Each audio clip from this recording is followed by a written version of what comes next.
¿Qué tal? ¿Cómo están? Espero estén teniendo una excelente semana. Una semana descansada, trabajada, como sea. Espero que el Señor los esté bendiciendo mucho estos días. Y bueno, primero que nada, pues bienvenidos a este nuevo episodio, llamémosle así, sobre estas pláticas que tenemos. Ah, el día de hoy vengo a hablar de un tema realmente creo difícil de exponer. O sea, es difícil porque es complicado, me parece, explicar, pero no importa. Confío que el Espíritu pues nos hablará, será Él quien nos revele y que al final no será algo que dependa totalmente de mí. Entonces, antes de empezar, bueno, antes de empezar, sí, el título es ¿Quién es Jesús? Ese es nuestro título. Ahora, ahora sí, antes de empezar, vamos a orar. Así que vamos a orar. Señor, muchas gracias por este día, esta noche, esta tarde, por este momento en el que quien sea que esté escuchando esto lo esté oyendo. Muchas gracias porque tú estás entre nosotros, tú estás hablándonos constantemente, estás mostrándonos sobre ti. Te pido en este momento que por favor establezcas tu paz en la vida de cada uno de nosotros, establezcas tu paz para que puedas mostrarnos lo que tengamos que aprender. En nombre de Jesús, amén. Vale, el tema de hoy, ¿quién es Jesús? No sé, es una cosa como muy sencilla, pero también creo muy difícil. Y estaba hablando de esto hace rato en la tarde, porque esto lo grabo después de haberlo hablado, como en vivo, llamémosla así. Suelo no me gusta grabar la versión en vivo porque es como, o sea, no me acomodo. Y siento que así es más sencillo, ¿no?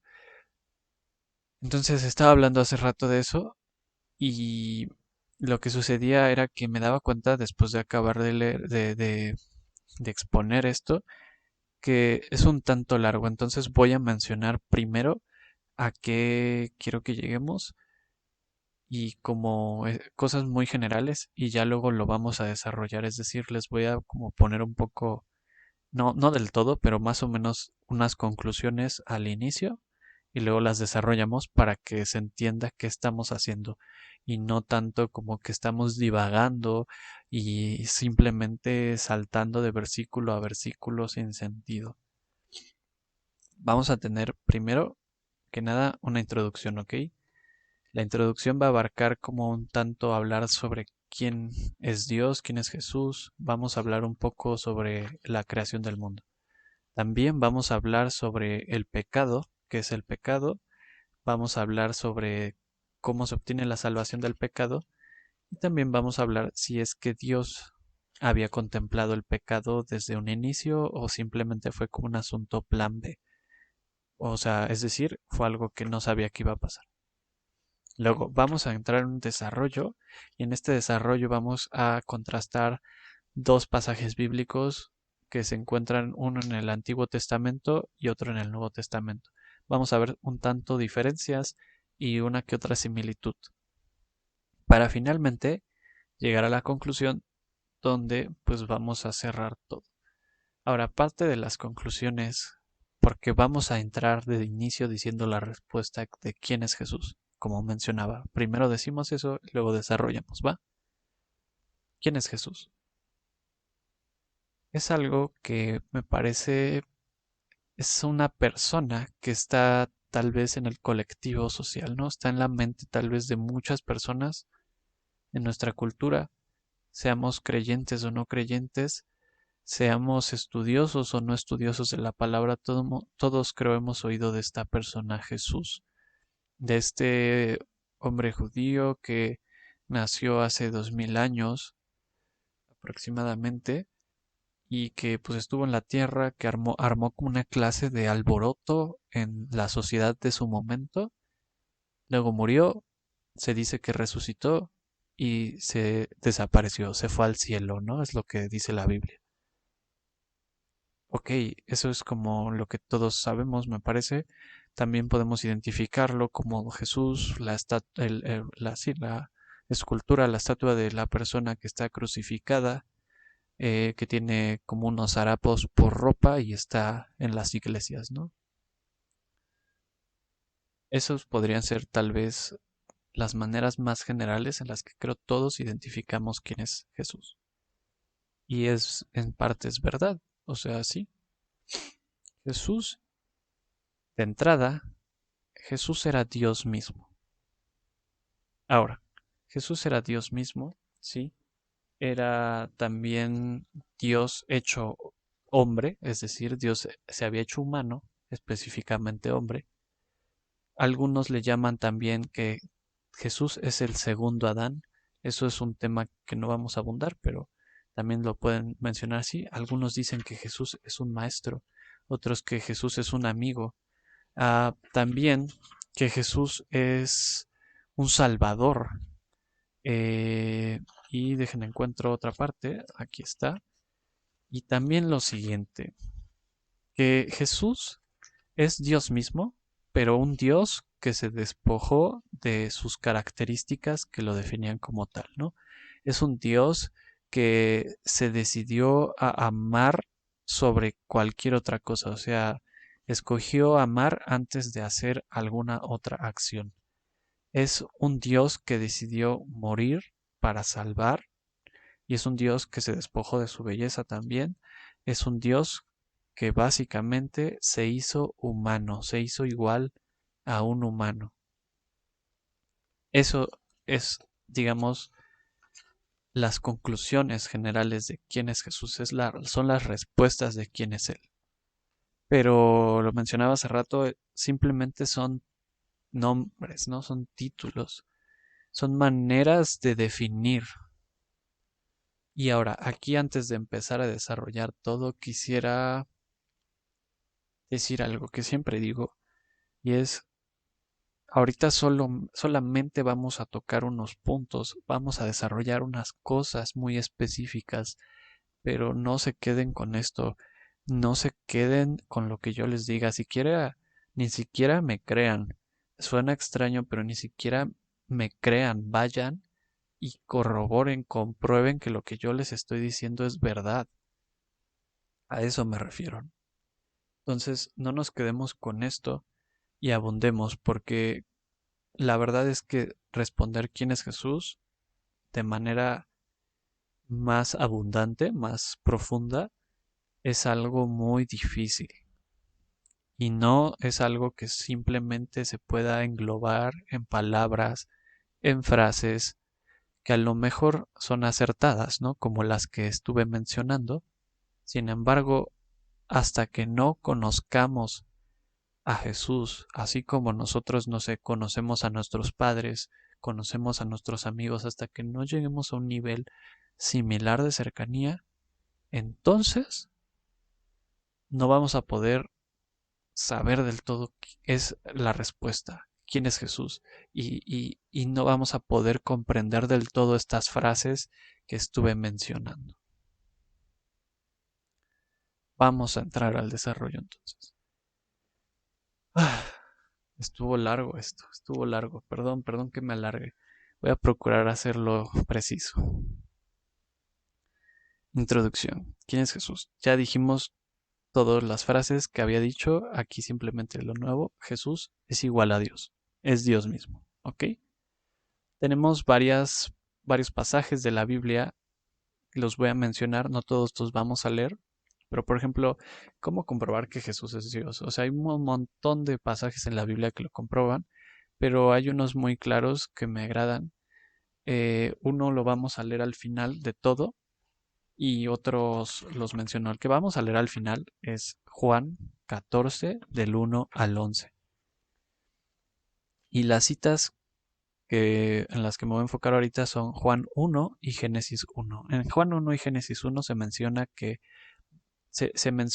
se relata el inicio del mundo, el inicio del universo, básicamente. Y básicamente dice que al principio era Dios, ¿no?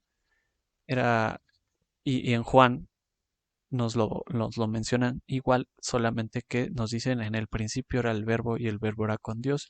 Y Juan más adelante desarrolla que el verbo se refiere a Jesucristo. Hay muchos pasajes, como dije, donde se hace esta referencia. Estos son algunos. Léanlos y comprueben lo que les estoy diciendo, ¿no? También tenemos esta otra parte, que Dios es tripartito, significa que Dios es tres en uno. Por esto mismo, Jesús puede ser Dios al mismo tiempo, porque Dios se divide en Padre, Hijo y Espíritu Santo. Las tres personalidades son al mismo tiempo Dios, y las tres juntas son Dios. Las tres separadas son Dios, las tres juntas son Dios al mismo tiempo. Ahora, esto, por ejemplo, pruebas de esto lo podemos encontrar en las siguientes citas. Génesis 1 al 26, donde encontramos, eso es de la misma cita que mencioné antes, pero podemos encontrar diálogos, sobre todo aquí voy a hablar de diálogos en los que Dios mismo habla, pero no habla en primera persona, sino que habla en plural. Por ejemplo, en este pasaje específico dice hagamos. En el que sigue, ¿no? Génesis 3 al 22, 3:22, perdón, igual hay una parte que dice es como nosotros. Dios se refiere a sí mismo en plural. En Génesis 18 hay una parte en la que Dios va a visitar a Abraham y va acompañada de otras dos personas. Este pasaje ya lo hemos leído en otro episodio anterior sobre la destrucción de Sodoma y Gomorra. Y es muy extraño. Si pueden un día, leanlo con cuidado. Génesis 18. Es muy curioso porque Dios y estas dos personas que lo acompañan, cuando hablan, tienen un diálogo muy extraño. Entre ellos se refieren como si fuesen uno mismo. Es muy curioso eso. Y bueno, por último, Juan 14:15 al 31, donde se habla de la promesa del Espíritu Santo, ¿no? De que el Espíritu Santo va a venir y que ese Espíritu Santo va a reposar en nosotros y que eso significa que Dios mismo va a estar con nosotros. Ok, ya dijimos esas cosas. Ya dijimos que Jesús viene como de... O sea, que Jesús básicamente es Dios y ya explicamos por qué decimos que Jesús es Dios. ¿Por qué? Porque Dios está dividido en tres y es lo que acabamos de hablar. Ahora, como decía, Jesús es Dios hecho hombre, hecho humano, hecho hombre. ¿Por qué? O sea, ¿por qué rayos de verdad Dios se haría humano? O sea, ¿por qué pasaría eso? Y bueno, la respuesta es muy sencilla. Dios lo hizo para traer salvación. ¿Por qué? ¿Salvación de qué? O sea, ¿de qué cosa? Pues del pecado. Y aquí es donde les mencionaba al inicio que íbamos a hablar un poco de esto. ¿Por qué salvación del pecado? Bueno, básicamente es porque cuando Dios creó al humano, el humano pecó. Eso lo podemos leer en Génesis 3. Cuando el humano peca, hagan de cuenta que todo queda maldito, o sea, todos los seres vivos, todo lo que hay en la tierra, toda la existencia, la creación, quedó maldita. Eso igual lo podemos leer en Génesis 3, específicamente versículo 14 al 19. Y ahora, este es un pasaje que sí vamos a leer, que por ejemplo, o sea, ¿qué tiene que ver Adán y Eva con nosotros? O sea, esos compas vivieron hace mucho tiempo, yo qué tengo que ver con ellos, ¿no? O sea, básicamente el pecado se hereda, ¿ok? O sea, como ellos pecaron, nosotros, por lo tanto, nacemos con pecado sin que necesariamente hayamos tenido que hacer alguna acción, ¿ok? Vamos a leer Romanos 5:12, donde hablan de esto. Dice, por tanto, como el pecado entró en el mundo por un hombre, y por el pecado la muerte, así la muerte pasó a todos los hombres por cuanto todos pecaron. Ahí nos está hablando de que, o sea, Adán pecó, Adán y Eva pecaron, ok, por culpa de ellos entró el pecado y ahora, por consiguiente, nosotros heredamos básicamente ese pecado. Ahora, todo esto, la solución a todo esto es Jesús, o sea, Jesús trae salvación del pecado, es quien nos limpia de este pecado que impide que podamos estar junto a Dios. Y esto lo podemos leer, por ejemplo, en la cita de Juan 3, 14 al 21, igual, pues voy a leer, pero no voy a leer toda la cita porque es muy larga. Voy, la encuentro solamente. Ya. Vamos a enfatizar solo del 14 al 16. ¿Ok? Dice así. Así es necesario que el Hijo del Hombre sea levantado, para que todo aquel que en él cree no se pierda, mas tenga vida eterna. Porque de tal manera amó Dios al mundo, que ha dado a su Hijo unigénito, para que todo aquel que en él cree no se pierda, mas tenga vida eterna. Básicamente está hablando de que Jesús es la salvación, o sea, si creemos en Él, seremos salvos. Y es lo que les mencionaba, Jesús es la solución a este rollo del pecado. Ahora, todo esto nos deja como una cuestión, ¿no? Como una duda. Ok, está bien, el humano pecó, Jesús nos salva de ese pecado, nos limpia y nos da vida eterna. Pero, ¿qué eso no significa acaso que Dios no sabía como que el pecado iba a existir y por eso, o sea, y por eso mandó a Jesús como para arreglar todo? Es decir, en otras palabras, pareciera a veces que Dios no sabía que lo de Adán y Eva iba a pasar y que de repente ellos dos pecaron y Dios le hizo así como, oh no, pecaron, ¿y ahora qué voy a hacer? Ah, ya sé, tengo una idea. Voy a mandar a Jesús para que lo salve. O sea, eso no sucedió para nada. Dios siempre supo todo lo que iba a suceder. Por lo tanto, esto de Jesús no es una clase de plan B que se le ocurrió, no es una casualidad, no. Es parte de una clase de plan integral que existió desde siempre. Ahora les voy a dar unas citas donde nos corroboran, no las vamos a leer, pero nos corroboran que efectivamente Dios tiene conocimiento de todo, literal todo, del inicio y del final de todo. ¿Por qué? Porque Él es el creador de cada cosa que hay alrededor nuestro. Las citas son las siguientes. Isaías 41, del 21 al 29, Job capítulo 38 al capítulo 42. Sí, es un buen, pero si leen ese cacho se van a dar cuenta de un montón de información que corrobora esto. Apocalipsis del 1 al 8, Apocalipsis del 1 al 11 y finalmente Efesios 1 del 3 al 5. Dios conoce todo, creó las cosas y Él siempre supo cada una de las situaciones que iban a pasar. Por lo tanto, Él siempre supo del pecado y siempre estuvo en este plan integral que decíamos, mandar a Jesús.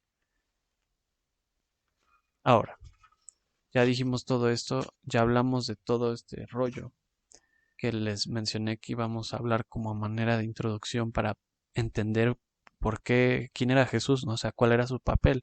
Hasta aquí ya dejamos en claro que Jesús era Dios y que básicamente también Jesús era el Salvador del mundo. Jesús era quien nos iba a limpiar de pecado. Ya aclaramos esas partes. Ahora, para todavía acentuar esto de que Jesús era Dios mismo, hecho humano, vamos a pasar a lo que les mencionaba que le llamo como el desarrollo. Esto donde vamos a contrastar dos pasajes bíblicos. Vamos a comparar Éxodo 32 al 33, que no vamos a leer todo, y Marcos del 2, perdón, Marcos 2, capítulo, perdón, ¿qué está pasándome?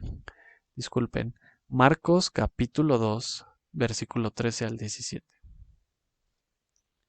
Aquí vamos a ver algo que se me hace muy curioso, porque ya mencionamos estas cosas que estuve hablando, pero aquí creo que a veces nos entra duda, y tengo que decirlo desde antes, a veces nos entra duda si el Dios del Antiguo Testamento es el mismo Dios del Nuevo Testamento y muchas veces se menciona que pareciera que, digamos, el Dios del Antiguo Testamento es alguien muy duro, muy como, ajá, o sea, como muy duro, o sea, alguien muy cerrado.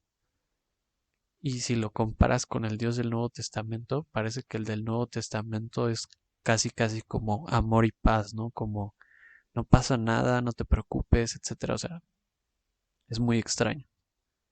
Sin embargo, como ya les he dicho, es el mismo, es la misma persona, solamente que tenemos que identificar eso, porque no siempre se ve a simple vista. Entonces vamos a empezar a hablar de Éxodo, ¿ok? ¿Qué pasa en Éxodo?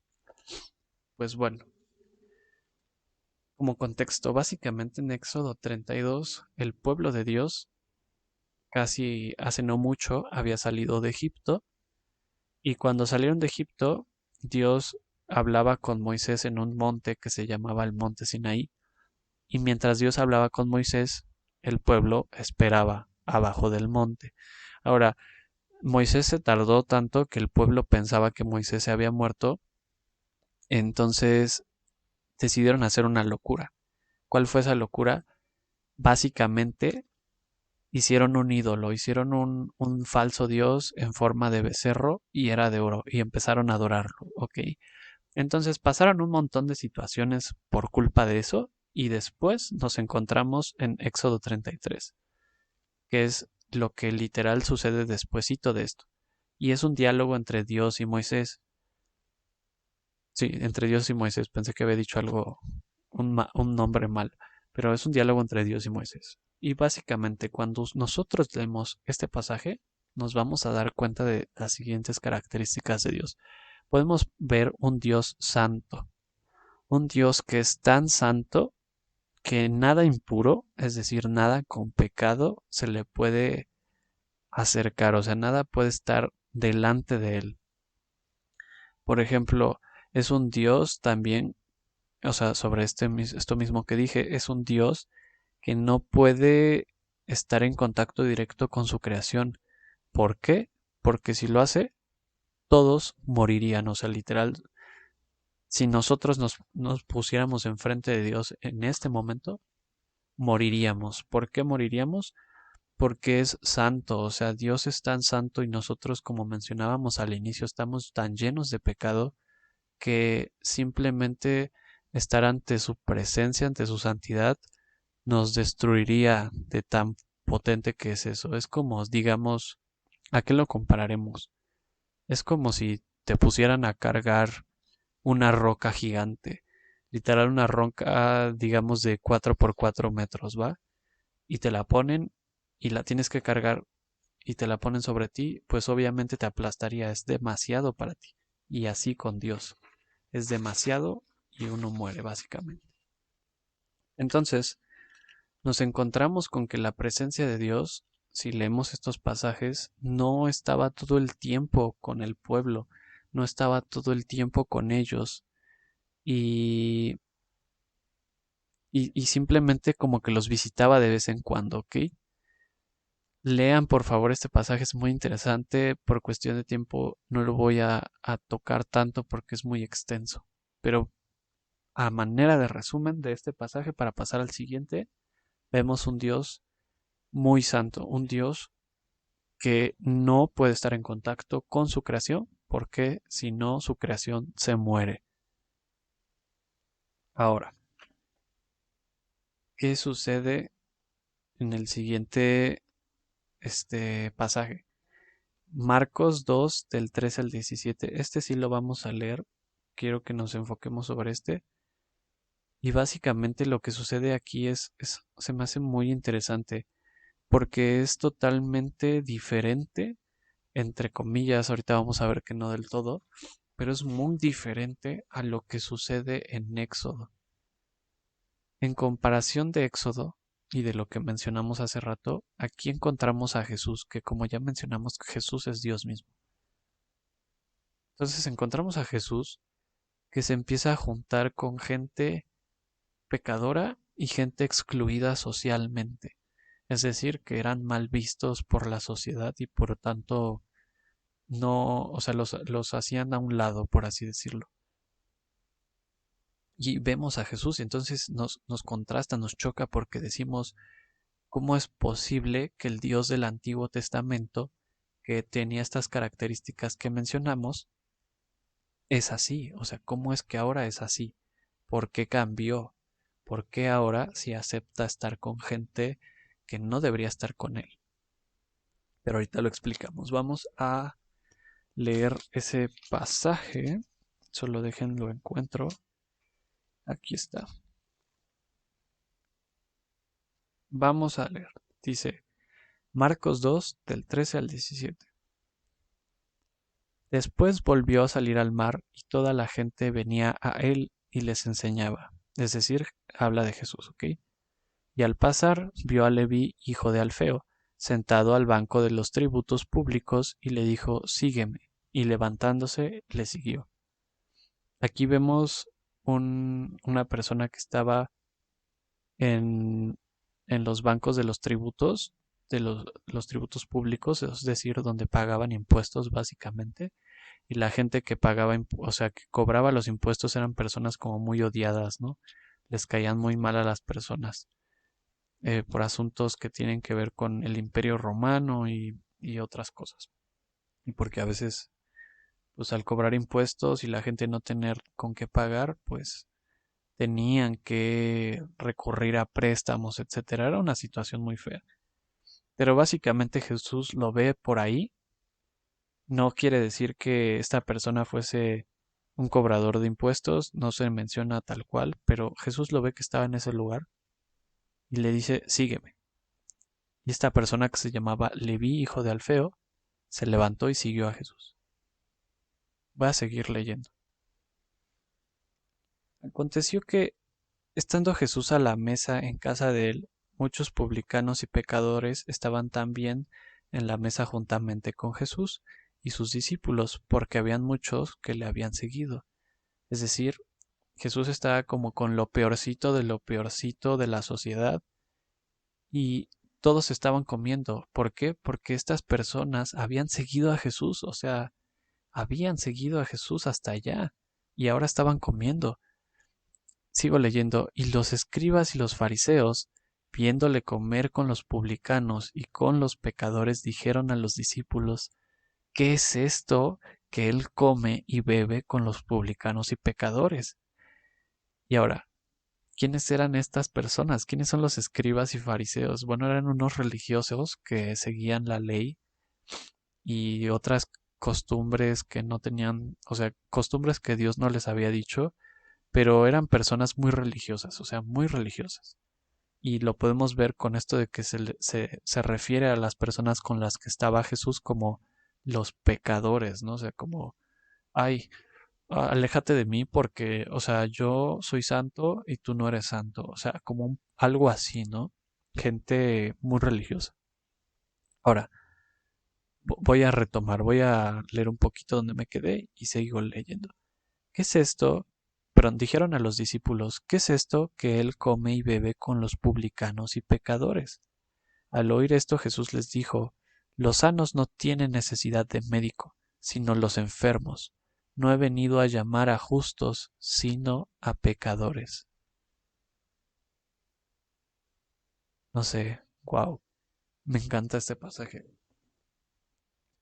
¿Qué características vemos aquí? O sea, ¿qué pasa? O sea, qué cosas son diferentes a este Jesús con Dios del Antiguo Testamento? Primero, vemos que Jesús está con gente pecadora, o sea que básicamente gente que no seguía a Dios, o sea, personas que no seguían a Dios, en comparación, por ejemplo, de los escribas y fariseos, que eran religiosos, pero al final creían en Dios, ¿no? O sea, básicamente. Así lo vamos a dejar por ahora. Es algo más complejo, pero básicamente, o sea, Jesús estaba con los pecadores y con los excluidos de la sociedad, la escoria de la sociedad. Y por ejemplo, también podemos, si agregamos una cita complementaria, para ver como con qué otro tipo de gente se juntaba Jesús, podemos leer Mateo 10 del 1 al 4, no lo vamos a leer, pero en esa cita, Mateo 10 del 1 al 4, encontramos un pasaje en el que Jesús elige a sus discípulos, a sus 12 discípulos, y los mencionan sus nombres, y entre ellos se encuentran dos personajes peculiares. Encuentra un tal Mateo el publicano, ojo, este sí era cobrador de impuestos, Mateo el publicano, y Simón el cananista.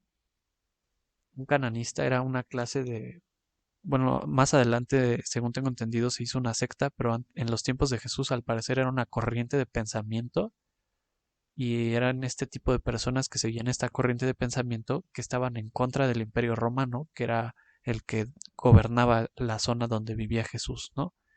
Quienes gobernaban Palestina, ¿no? Y, y eran estas personas radicales, ¿no? Eran considerados igual como esta clase de escoria de la sociedad porque eran un peligro, porque si te levantabas contra el Imperio Romano era peligroso, ¿no? Podían destruir todo. Ahora, tenemos, les digo, estas dos personas excluidas socialmente. Básicamente un nacionalista, que es este cananista que les digo, y un cobrador de impuestos. Y Jesús los hizo sus discípulos, discípulos. Jesús los eligió, o sea, y es lo mismo que leíamos hace rato en Marcos, o sea, lo que estábamos leyendo de que estaba comiendo con los pecadores y publicanos. O sea, Jesús estaba con todo tipo de gente. No le importaba, no era como los fariseos, no era como los escribas que excluían a las personas. Él, como dijo, vino a sanar a los enfermos, no a la gente sana. Y ahora, eso es muy contrastante, o sea, porque en Éxodo teníamos esto que básicamente Dios no podía estar con nadie porque se morían esas personas, ¿no? Porque Dios era tan santo que si estabas enfrente de él te morías. Pero aquí tenemos a Jesús, Jesús igual, Jesús siempre fue santo, o sea, no porque Jesús haya sido humano significa que era menos santo que Dios Padre, que es el que se menciona en Éxodo, que es lo que leímos. No, ya lo dijimos, Jesús era Dios, era el mismo, y aún así estaba con esta gente. Es muy extraño, pero muy impresionante. Y les digo, o sea, no cuadra, pero les voy a decir que sí cuadra, o sea, sí hay una relación que es verdadera entre Éxodo y este pasaje de Marcos que leemos. Vamos a leer esta parte de Éxodo que está en Éxodo 33, que es el mismo pasaje que hablamos hace rato. Éxodo 33, 19. Chéquense esto. Dios está hablando aquí, le está diciendo algo a Moisés, ¿no? Y le dice, y le respondió, yo haré pasar todo mi bien delante de tu rostro, y proclamaré el nombre de Jehová delante de ti.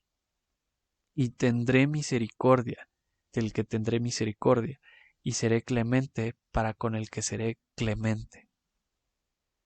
O sea, encontramos, o sea, aún en este pasaje todo bien intenso que hablábamos hace rato de este Dios que parece súper duro, menciona esa frase, tendré misericordia de quien tendré misericordia y seré clemente con quien seré clemente. O sea, básicamente Dios dice, yo voy a ser misericordioso y voy a ser clemente con quien quiera. Y lo vemos en Marcos. Esa es la unión entre Éxodo y Marcos. Estos contrastes enormes que encontrábamos y analizábamos aquí se unen en que Dios es el mismo. Dios del Antiguo Testamento dice esto de voy a ser misericordioso y clemente con quien se me dé la gana.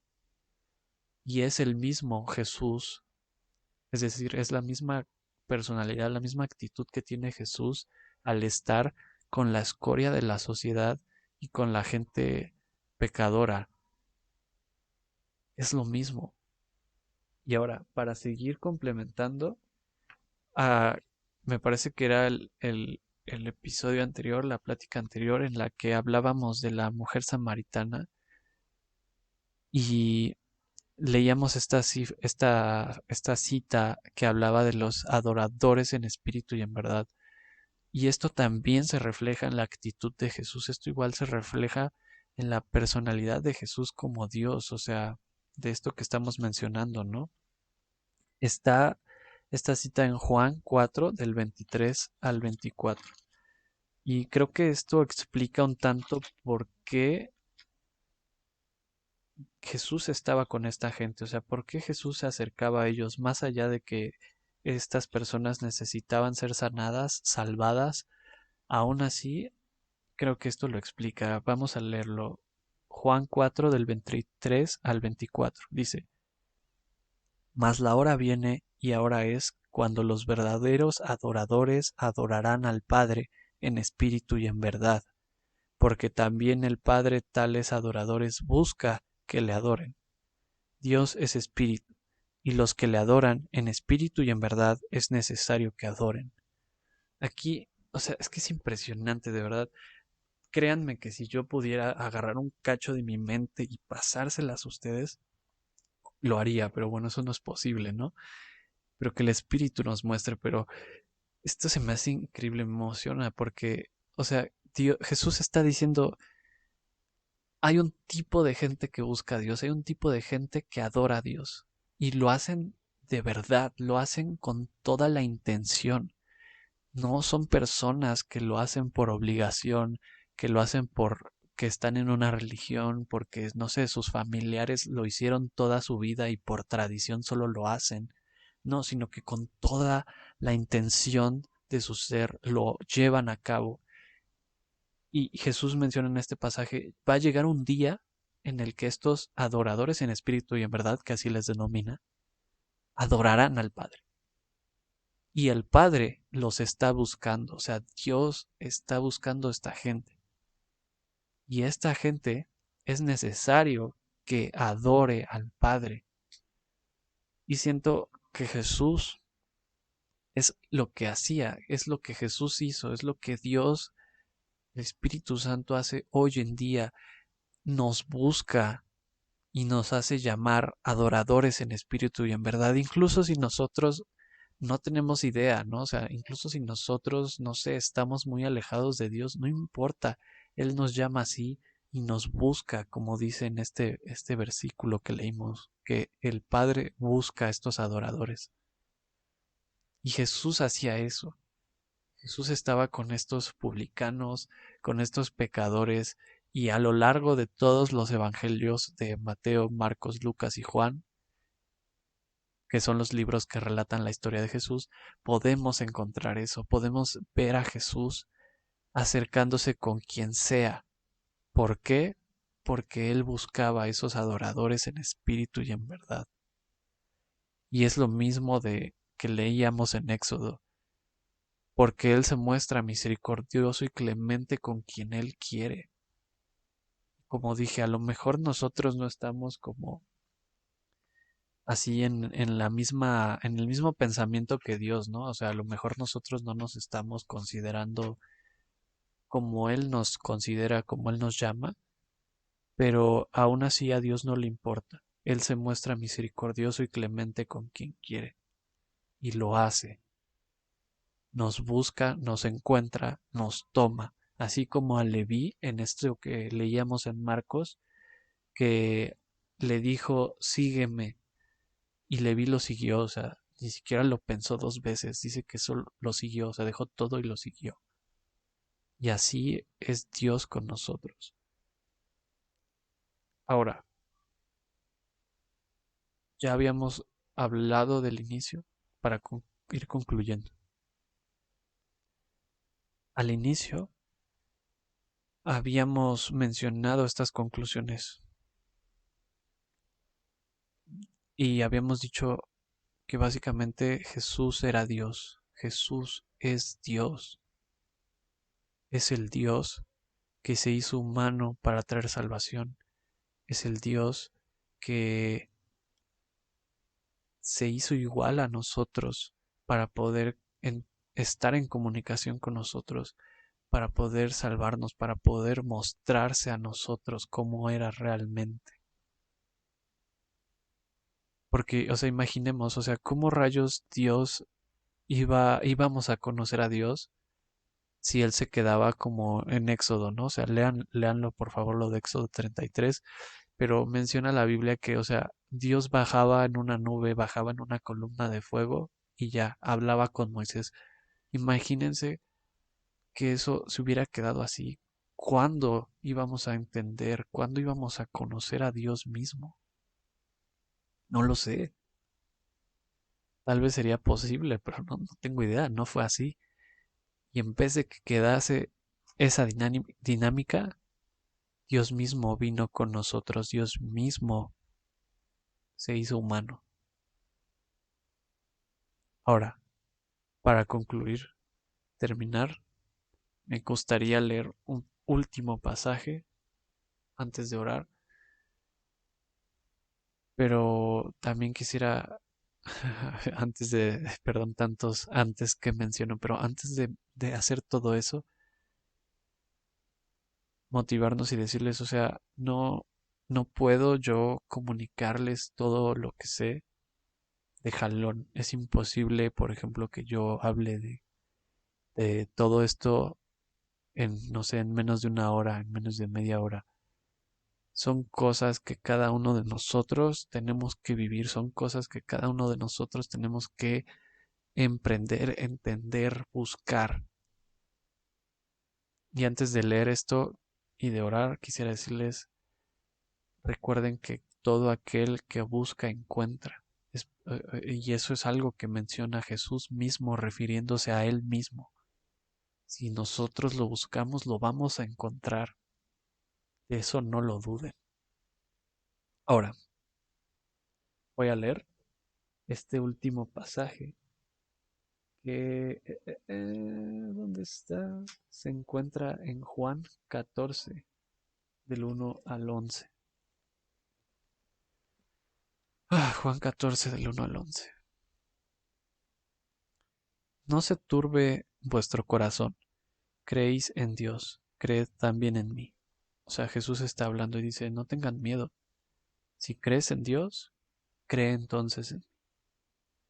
En la casa de mi Padre muchas moradas hay. Si así no fuera, yo os lo hubiera dicho. Voy pues a preparar lugar para vosotros. Y si me fuere y os prepare el lugar, vendré otra vez y os tomaré a mí mismo, para que donde yo estoy, vosotros también estéis. Y sabéis a dónde voy y sabéis el camino.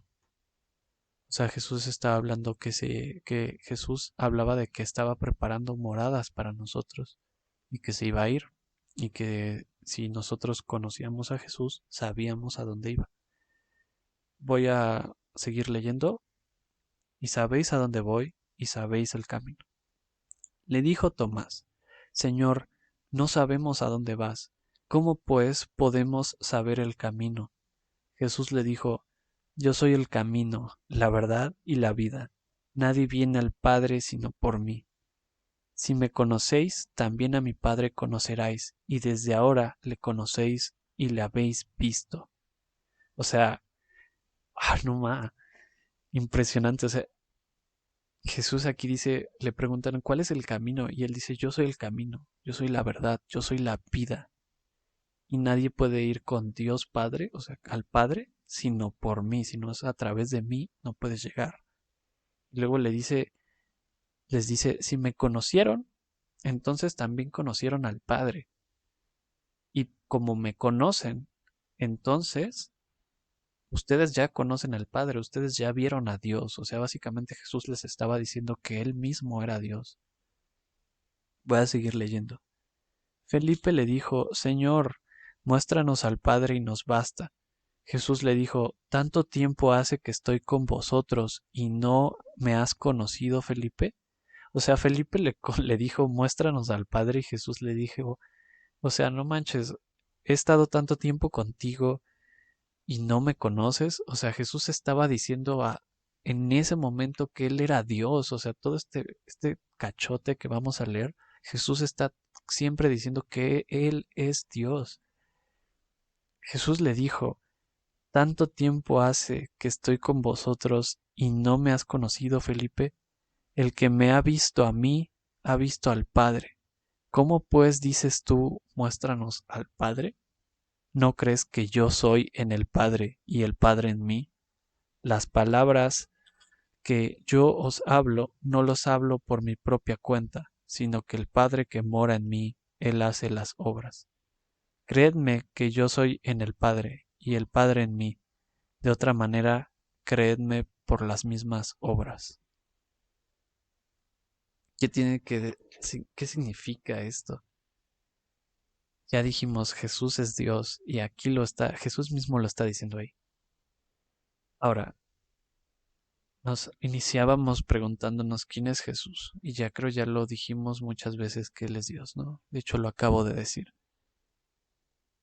Y aquí el objetivo es que nos acerquemos más a Dios mismo, que lo conozcamos. Si nosotros entendemos quién es Jesús, pero no solo entenderlo, sino que vivimos quién es Jesús, si seguimos a Jesús, lo conocemos, como aquí dice al final, ¿no? Dice, creed que yo soy en el Padre y el Padre en mí. De otra manera, creed por las mismas obras. O sea, si nosotros nos ponemos a estudiar la vida de Jesús, y es algo que quiero que hagamos, nunca está de más volver a estudiarlo. Y si nosotros leemos estos pasajes, Mateo, Marcos, Lucas, Juan, y vemos a Jesús, si vemos las obras de Jesús, entonces en eso vamos a ver al Padre. Lo que Jesús hizo, esa es la personalidad, esa es la naturaleza de Dios. Entonces, no, es que esto es increíble, o sea, perdón que me emocione tanto, pero es que es genial. Nosotros tenemos esa oportunidad de poder conocer a Dios a través de Jesús. Hay un versículo, se me olvidó ahorita cuál es, pero habla de que básicamente creemos en Jesús, ¿no? Y si creemos en Jesús, entonces estamos creyendo en Dios. Y si creemos en Dios y conocemos a Jesús, entonces estamos conociendo al Padre. Y básicamente Jesús, creo que es esta cita que mencioné al inicio, donde habla de que el Espíritu Santo va a venir a nuestras vidas. Y entonces Jesús dice que si creemos en Él, su Espíritu va a venir sobre nosotros. Y entonces los tres, o sea, el Padre, el Hijo y el Espíritu, van a vivir con nosotros. Conozcamos a Cristo, acerquémonos, indaguemos y encontremos la verdad, esta hermosa y grandiosa verdad que se llama Jesús.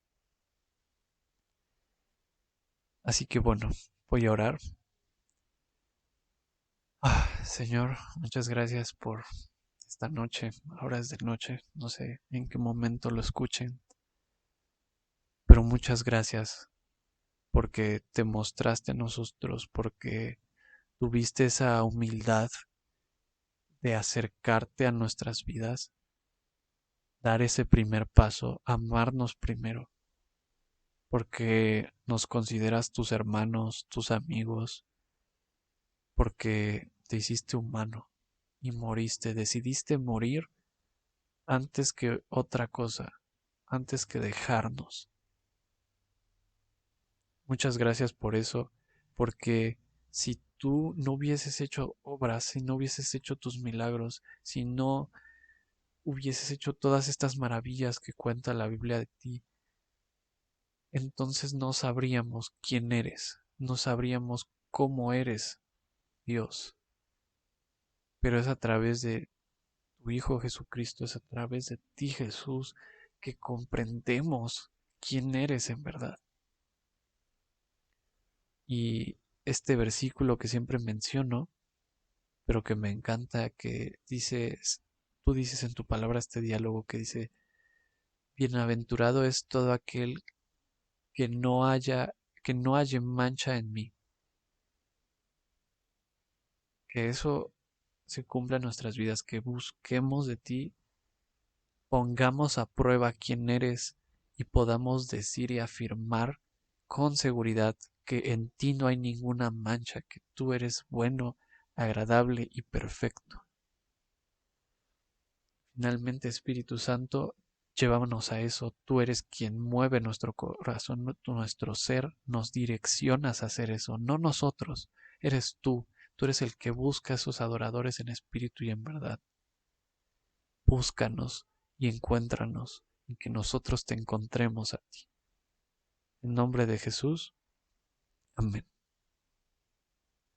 Y bueno, eso es todo. Muchas gracias por escuchar y por favor sigan buscando del Señor. Lean por favor las citas que vimos, descubran por su propia cuenta y sobre todo confíen en el Espíritu. Él les va a mostrar. Y bueno, nos vemos la semana que viene.